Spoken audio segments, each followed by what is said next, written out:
Alô, amigos do futebol, estamos chegando com o nosso Tocando a Bola desta quarta-feira. Hoje é dia 27. Eu estava acompanhando ainda há pouco tempo uma declaração de Walter Feldman, secretário-geral da Confederação Brasileira de Futebol. Ele rechaçou qualquer tipo de pressão, que a CBF vá aceitar qualquer tipo de pressão pela volta do futebol. Disse sim que a Confederação Brasileira de Futebol vai seguir os ditames do Ministério da Saúde. A grande preocupação, a CBF está preparando um protocolo médico. A grande preocupação é de um protocolo em nível nacional que a CBF vai implantar no retorno do futebol são as diferenças existentes no país. São 27 estados, cada estado com uma realidade diferente. Será que todos os clubes têm condições de bancar testes, não é, para os seus elencos? Na faixa de R$200 cada teste aí por baixo, não é? Como é que vai ser feita a operacionalização dessa questão da implantação dos protocolos médicos? Até quando os clubes aguentarão aí sem o futebol? Até quando a cadeia produtiva ligada ao futebol vai suportar a paralisação que nós temos aí no mundo todo? Mas o que nos interessa efetivamente é o Brasil, mais precisamente Natal, Rio Grande do Norte, ampliando um pouco mais o Nordeste. É isto que de fato nos interessa. Vários segmentos têm sido atingidos pela paralisação do futebol. Um deles, o de receptivo, aquela empresa que é responsável por pegar uma delegação no aeroporto, levar para o hotel, do hotel para um treino, do treino para o estádio, dar toda a assistência às delegações de fora que jogam, por exemplo, aqui em Natal, em Copa do Brasil, Copa do Nordeste, Campeonato Brasileiro. César Silveira é o mais conhecido e o mais procurado das empresas de receptivo ligado ao futebol aqui em Natal, do Rio Grande do Norte e no Nordeste. César, como é que você está vendo, como é que o setor está sentindo essa parada no futebol? Boa noite. Boa noite, amigo. Prazer grande, Marcos. Realmente é uma situação que nós não esperávamos nunca, não imaginávamos. Mas o futebol em si, agora que está sendo, que você vê desse lado do futebol, do esportista, o esportista está sentindo falta, o esportista está dando valor ao futebol e ser consciente que não é só os jogadores que ganham dinheiro, não é só os clubes que ganham dinheiro, que tem a parte financeira também no futebol, mas sim também as pessoas que fazem parte da circunstância do geral do futebol. Tanto na minha logística, que eu estou parado esse tempo todo, né? Que eu estava, inclusive, já tudo acertado, no caso, com Juventude, que ia jogar com a América Copa do Brasil. Estava tudo acertado, já estava tudo encaminhado e de uma hora para outra aconteceu isso.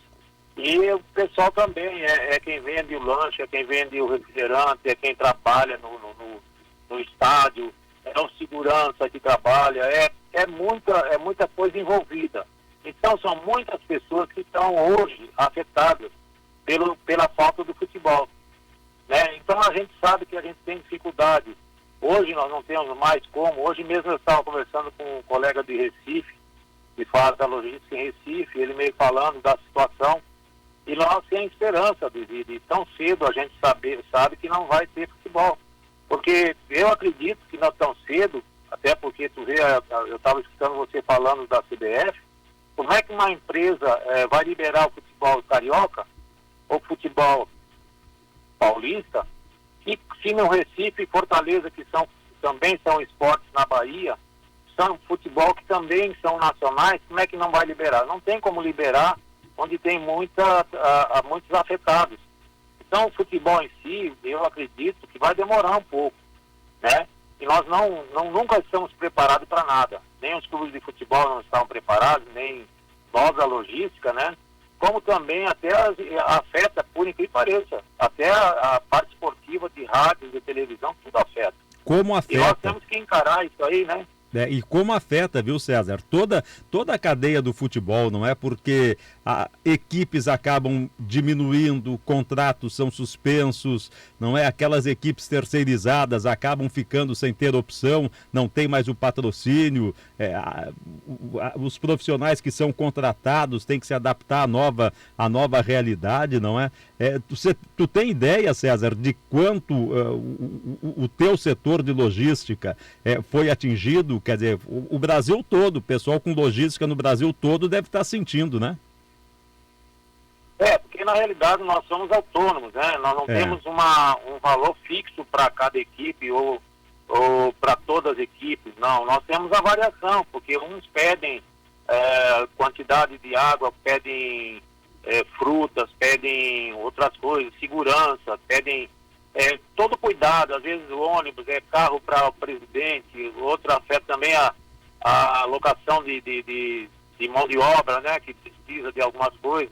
Então tudo isso aí afeta a gente. A gente não tem um parâmetro de custo do que estamos sendo afetados. Mas sei muito bem, eu tenho meu amigo aqui do Rio de Janeiro, que ele está muito afetado, que ele, ainda bem, graças a Deus, que ele conseguiu antes disso, dessa pandemia, ele conseguiu fazer outros contratos com outras atividades. Mesmo assim, as outras atividades também estão devagar. Mas a gente mesmo, nós não temos dimensão de valores, porque vamos dizer, o de Recife, ele atende muito mais clubes na Série A, né? No Rio de Janeiro, São Paulo, Rio Grande do Sul, eles têm afetam muito mais, porque eles ganham muito mais que a gente. A gente trabalha aqui no Rio Grande do Norte, nós trabalhamos em Recife, Fortaleza, mas nós trabalhamos aqui na região, alguns clubes, né, que a gente trabalha. Claro, César, sei que você entra em números, em valores, mas você disse que já estava tudo fechado com Juventude, que teria jogado aqui em Natal no último dia 18 de março. Um clube do porte do Juventude, quais são as exigências, por exemplo, que o Juventude fez a você aí para a logística dele em Natal?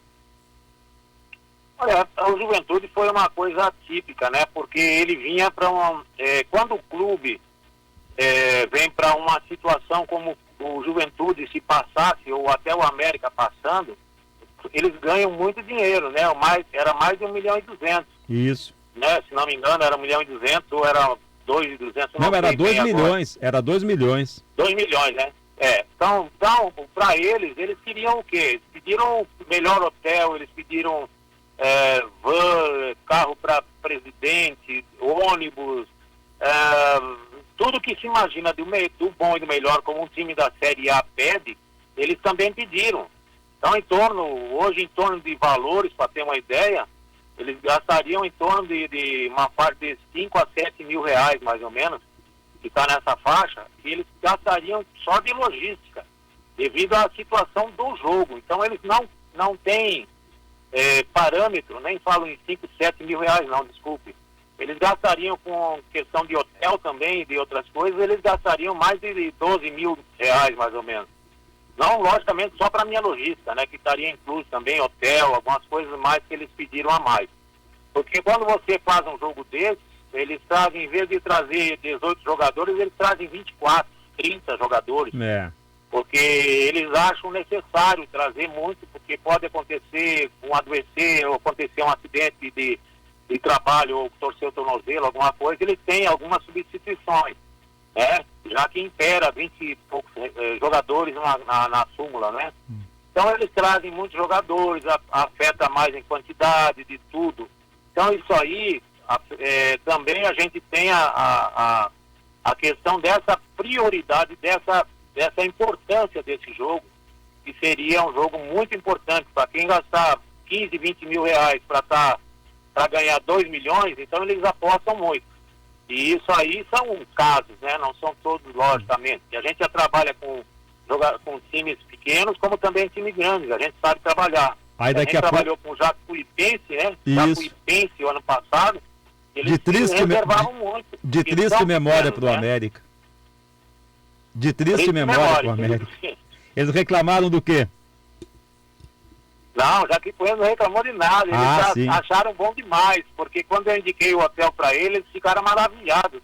Né? O atendimento, eles ficaram super maravilhados, porque além de tudo, né, quando você faz toda a logística certa para eles, correta, como a gente sempre faz, procura fazer sempre, eles conseguiram a vitória. Então, quando conseguem uma vitória, todo mundo alegre, né? Tudo funciona, como diz o ditado. Mas quando perde, aí você não pode ter uma casca de banana na frente do ônibus que já atrapalhou o jogo. Então a gente tem que ter um cuidado muito grande, tem que ter muita responsabilidade, muito profissionalismo para poder atender bem, tanto do pequeno como o mais alto, como a gente já trabalhou aqui com o Flamengo, Fluminense, com o Corinthians. O que é mais até com seleção, né? É mais chato trabalhar com um clube pequeno, com um time pequeno ou com grande? Qual é que dá mais dor de cabeça? Pois eu vou lhe dizer uma coisa, você não vai acreditar, o time pequeno é mais chato. Já pensou? Por quê? Porque os times pequenos, eles não têm uma sequência, uma quantidade, eles não têm uma noção muito grande de dimensões, de custo, de material, de tudo. Eles não, tem uns que não têm noção, então eles ficam pedindo na hora. E time grande não, time grande já te dá tudo que precisa de uma vez só e já sabe que vai consumir, o que vai gastar. E o time pequeno sempre é o quê? Eu até peço desculpa em relação a isso, ao clube que eu defendi no América, na Série A, que eu viajei muito. Foi situações que eu viajava, mas não tinha noção, não tinha noção de que eu sabia que eu ia gastar, mas não sabia o que eu ia receber para poder gastar.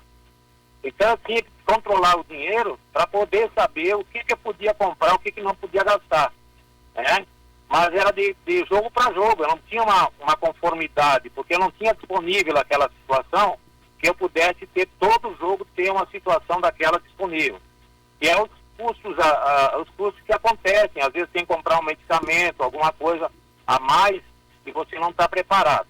Mas clube grande, geralmente eles já passam tudo o que precisam. Tudo mesmo. Quanto o pequeno ele vem pedindo aos poucos porque ele quer economizar. E isso atrapalha um pouco a logística, porque a gente tem que sair de imediato, sair urgente, né? Então isso atrapalha, mas é mais complicado o time pequeno em relação a isso. Ô César, nesse tempo todo trabalhando com logística, já levou muito pedal, já levou alguma perna de anão aí de algum time desses aí? Já, acontece, né? Antigamente, principalmente, acontecia algumas coisas nos casos desses aí, um cheque, né, voltava. Cheque do presidente, cheque do presidente voltou. Já aconteceu, mas isso aí, às vezes, o presidente paga particular, né, porque é do bolso dele, time pequeno, e acontecia de voltar, demorava e tal, mas acontecia da gente restituir. Mas eu, infelizmente, até hoje eu tenho um clube que ficou me devendo e até hoje eu fiquei com cheque e tudo, mas nunca mais cobrei. Porque muda o presidente, né? Muda a presidência, muda a diretoria, e a gente vai cobrar, mas o pessoal já não tem aquela responsabilidade. Mas é assim, eu tenho muito sorte, graças a Deus, que eu trabalho muito certo nesse lado, que hoje todos os clubes, 90% dos clubes hoje, quando você vai fazer a logística, eles depositam antecipadamente. Eu tive casos, como eu posso até citar, que é um clube grande, o Goiás, eu trabalhei muito tempo com eles depositavam com 10, 15 dias antes o dinheiro. Quanto é que vai dar, César? Tanto. É isso que eu preciso, que vai dar tanto. Eles pegaram e depositavam 10 dias antes, 15 dias antes. Então eu trabalhava tranquilo, eu viajava. Eu viajei com Goiás para Belém, viajei para Maranhão, viajei para Piauí, Fortaleza, viajei em vários lugares porque eles pagavam antecipado. Então a gente não tem o que fazer, a gente tem que trabalhar profissionalmente e dar o melhor para eles. É verdade. Para a gente poder ser bem visto e bem quisto. Os jogadores, eles ajudam muito nesse lado. Os atletas reconhecem o nosso trabalho e o melhor reconhecimento, a maior gratidão que eu tenho no futebol de logística é quando eu chego no aeroporto para pegar um clube e ver um jogador me dar um abraço, agradecer pelo tratamento, pelo atendimento. E isso é muito gratificante para a gente que trabalha com eles. A gente trabalha com muitos jogadores, né? A gente trabalha com muitos, uns pedem até, professor, dá para você comprar um chocolate para mim? Professor, dá para comprar uma pasta de dente, uma escova de dente que eu esqueci, alguma coisa. Às vezes são coisas assim que são mínimas, mas é uma gratidão imensa de muitos jogadores. César Silveira, muito obrigado pela atenção aqui com o nosso Tocando a Bola. Foi muito bom bater um papo contigo sobre a logística do futebol e que a gente possa brevemente se reencontrar aí nos campos da vida, tá bom, César? Muito agradecido e obrigado pela atenção, pela divulgação desse trabalho, Marcos, que é pouco reconhecido e pouco visto, que a gente não aparece, a gente não faz divulgação, a gente faz o trabalho. E muitas vezes o clube de Natal ou do adversário que a gente está trabalhando pensa que a gente é do clube e xinga a gente, a gente esculhamba, né? Mas a gente sabe que a gente está ali trabalhando profissionalmente. Aqui em Natal eu trabalho tanto com a América, com o ABC, com qualquer clube do Rio Grande do Norte que eu sempre trabalho com profissionalismo e sempre deixando o meu melhor para espelho para que todos que venham a Natal, Rio Grande do Norte, sejam bem atendidos. Muito bem, valeu César Silveira com a gente aqui no Tocando a Bola. Eu dou um tempo rapidinho aqui, é só o tempo de tomar uma água. Em 3 minutinhos eu estou de volta para a sequência do Tocando a Bola. Até já. Muito bem, minha gente, estamos de volta com o Tocando a Bola desta quarta-feira. Nesse momento de paralisação do futebol, vocês viram aí que bacana o bate-papo com o César Silveira, não é? Coisas da logística do futebol que às vezes, como disse o César, não aparece. É mais uma figura da chamada figura invisível do futebol, não é? Como mais um trabalho importantíssimo, não é? Tanto para as equipes que jogam aqui, quanto a ABC, América, Globo, Potiguar de Mossoró, que jogam fora, precisam de um apoio logístico que seja fundamental. Aos poucos o futebol vai se arrumando, vai se preparando para voltar aí às atividades. Futebol do Rio de Janeiro volta em junho, treinos com bola. Possibilidade real de que o Campeonato Estadual do Rio seja concluído a partir do mês de julho. Futebol em Pernambuco, presidente da Federação Pernambucana vai liberar os treinos já em junho. Quer que o campeonato pernambucano seja retomado em julho. Santa Catarina estão preparando todo o aspecto aí para a volta do futebol. Claro, lógico e evidente que é preciso que se respeite a realidade de cada estado. Aqui no Rio Grande do Norte, hoje, por exemplo, não tem possibilidade, seria uma sandice se falar na volta do futebol hoje. Mas é preciso que seja dada pelo menos uma sinalização para os clubes. Porque os clubes precisam preparar também o protocolo de volta às atividades. Imaginemos que o campeonato, por exemplo, seja retomado em julho. O clube não pode se reapresentar na semana de retomada do campeonato, tem que ter uma intertemporada, começa praticamente tudo de novo. Gustavo Cartacho é vice-presidente de futebol do ABC e é o convidado de hoje do nosso Tocando a Bola. Como é que o ABC está acompanhando, Gustavo? Ainda essa indefinição com relação à retomada do futebol. Boa noite. Boa noite, Marcos. Boa noite, ouvintes da 98, torcedor alvinegro. Com muita preocupação, né, Marcos, como todos do mundo da bola, preocupados com a questão financeira, com a questão técnica, o prejuízo técnico enorme, né, para os clubes. E hoje eu tive uma conversa longa com o Dr. Roberto Vital. Nós traçamos algumas estratégias para esse retorno do futebol. Nós não temos dinheiro para fazer os protocolos, né? Mas se a gente planejar, já é algo importante, tá com tudo planejado. Quando tiver a sinalização do governo do estado, prefeitura, CBF, federação, o ABC está com esse protocolo pronto para iniciar. Pois é, Gustavo, eu falei aqui há pouco tempo, a CBF está lançando um protocolo nacional, mas eu me preocupo com o seguinte, como é que os clubes, vai ficar sob responsabilidade do clube, quantos testes terão que ser feitos, por exemplo, ao longo de uma semana, de um jogo para o outro, se a gente botar na faixa de R$200 aí, cada teste desses, é uma situação complicada, né? Marcos, eu estou me aprofundando dia a dia essa questão da volta do futebol, do protocolo, e eu estava fazendo análise junto com o Dr. Roberto que o Flamengo teve um custo nessa fase inicial de treinamentos de R$100 mil. Imagina. Porque não é só o atleta em si que tem que ser testado, é quem estará com o atleta e quem vai com o atleta para casa. Então a família dele, ele tem a esposa, tem a filha. Então tem que ser todos testados com uma certa frequência. Até o doutor Roberto comentou que em dias de jogos o atleta testa 2 vezes na semana antes do jogo, para saber se tem condições. Só pode ter acesso ao estádio a 40 pessoas. Então é algo muito restritivo e um custo muito alto. Então o ABC, na minha visão, o Departamento de Futebol do ABC vai se planejar. Agora a execução cabe ao administrativo do clube, né? E também eu tenho a certeza que a sensibilidade do presidente Zé Vanildo, que é um cara que ajuda os clubes do modo geral que estão aí no estadual, ele com certeza vai brigar junto com a CBF para que esses protocolos a CBF ajude os clubes. Não porque tem condição se deixar do na clube. mão dos clubes, o protocolo não vai ser cumprido. Pois é. Arrisca. Não tem como. É uma questão matemática, né, Gustavo? Não tem. A grande maioria dos clubes do Brasil não tem essa condição. Exatamente. Eu tive conhecimento que para se iniciar esses testes, esses trabalhos de teste, na primeira semana se gasta R$20 mil. Então, você, além do custo diário de um clube, custo de salários, custo de hospedagens, você ainda tem esse custo dos testes. Então, é algo impensado para esse momento do futebol brasileiro. Eu falo da dificuldade do meu clube, que é o ABC, mas imagina um clube até de menor expressão do que o ABC, como vai conseguir o protocolo? Né? Então, a gente se preocupa com isso.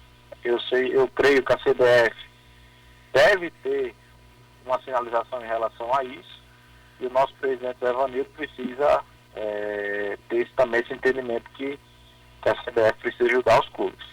É extremamente complicada a situação.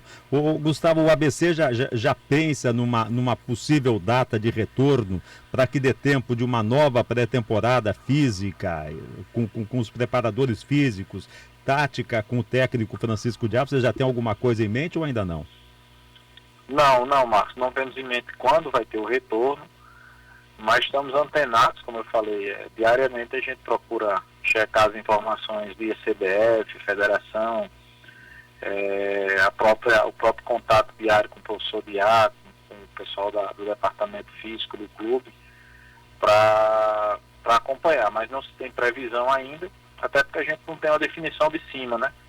Quando tiver uma definição de cima, se planeja, mas a parte burocrática da coisa vai estar toda pronta, esperando a execução. Depois do anúncio da renovação com Igor Goulart e que gerou aquele posicionamento do procurador dele lá, do César Poubel, com Igor Goulart segue tudo definido, pré-contrato assinado para a efetivação do contrato, e a questão do Jailson, em que pé está, Gustavo? Marcos, o Igor ele tem um pré-contrato conosco. Hoje eu estive falando mais uma vez com o pessoal do Atlético do Acre sobre a questão do empréstimo, porque ele me pediu até sexta-feira para ver se vai conseguir liberar essa documentação logo. Foi muito receptiva aos nossos contatos. O Igor fala comigo praticamente todos os dias, perguntando se já resolveu. A vontade dele é ficar no ABC, né? Isso ele me disse, conversando comigo, ele me disse, eu quero ficar. Ele me liga sempre e temos um respeito por ele, um respeito por nós. E o Jailson a gente está com 99%, Marcos, mas esse 1% aí a gente está aguardando o seu empresário dar o ok e o nosso presidente assinar esse contrato para a gente poder renovar com o atleta. Eu sei que a preocupação é justamente com a questão financeira, né? Porque a gente não sabe como vai ser o futuro, mas a prioridade na renovação de Jailson, ela é, na minha visão, fundamental para o nosso esquema de jogo e para a conquista dos objetivos do ABC no ano. Gustavo, vendo essas ações aí que o marketing do ABC está fazendo, domingo passado aquele jogo memorável contra o Águia Marabá, não dá uma saudade, Gustavo, do que aconteceu lá atrás, quer dizer, e projetar aí para talvez possa repetir aí agora em 2020? Dá, Marcos, dá uma saudade muito grande, porque a gente vê o Frasqueirão lotado, né? Aquela pressão da torcida, o ABC com um time muito organizado naquela época, com um grande centroavante, com um grande meio-campista como Cascata. Enfim, dá saudade, mas a gente está agora com a cabeça em 2020, o time do ABC estava dando alegria para o torcedor, e a gente espera que esse ano a gente consiga alcançar no mínimo objetivo, que é voltar à Série C. Né? Esse é o grande objetivo do ABC no ano, e temos total condição que isso aconteça, a base foi mantida, é honrar esses compromissos que foram acordados e a gente está com todo mundo motivado para esse brasileiro. O desafio, o financeiro é o grande inimigo do ABC? Não tenha dúvida, Marcos. O presidente Bira me ligou na segunda-feira que está tentando, junto ao grupo do conselho lá, viabilizar as propostas, né, para venda, para viabilizar recursos, está lutando com o marketing para ver se consegue cobrar do torcedor que está inadimplente, ajudar o clube nesse momento, que eu acho que sem futebol muita gente não quer pagar, né, as suas anuidades, os seus valores, mas eu acho que nesse momento é uma questão de amar realmente o clube, né, de ajudar nesse momento, porque o clube está sem receita alguma e precisa do seu torcedor. Ou o torcedor do ABC ajuda, ou a gente vai ficar numa situação mais complicada do que se já está. É fato. Gustavo Cartacho, muito obrigado por ter atendido aqui o Tocando a Bola, e vamos esperar que isso possa se definir o mais rapidamente possível, que passe essa pandemia, que essa tal curva achate de uma vez por todas e que se possa, retomando os treinos, já é um indicativo de que a volta do jogo jogado está efetivamente perto, né? Marcos, obrigado aí a você também pelo espaço, mais uma vez. Torcer para que esse momento ruim no mundo aí passe rápido, que a gente volte à normalidade, né? Sempre falo com o professor Diá que a gente está com saudade, né? Da volta do futebol, e a gente espera que tudo aconteça bem. Muito obrigado e boa noite. Boa noite, Gustavo Cartacho, vice-presidente de futebol do ABC, aqui no Tocando a Bola, também no nosso canal no youtube.com/98FM Natal. E com o Gustavo, eu vou encerrando o Tocando a Bola desta quarta-feira. Obrigado pela atenção, pela audiência. Amanhã, 19h30, tô de volta. Tchau.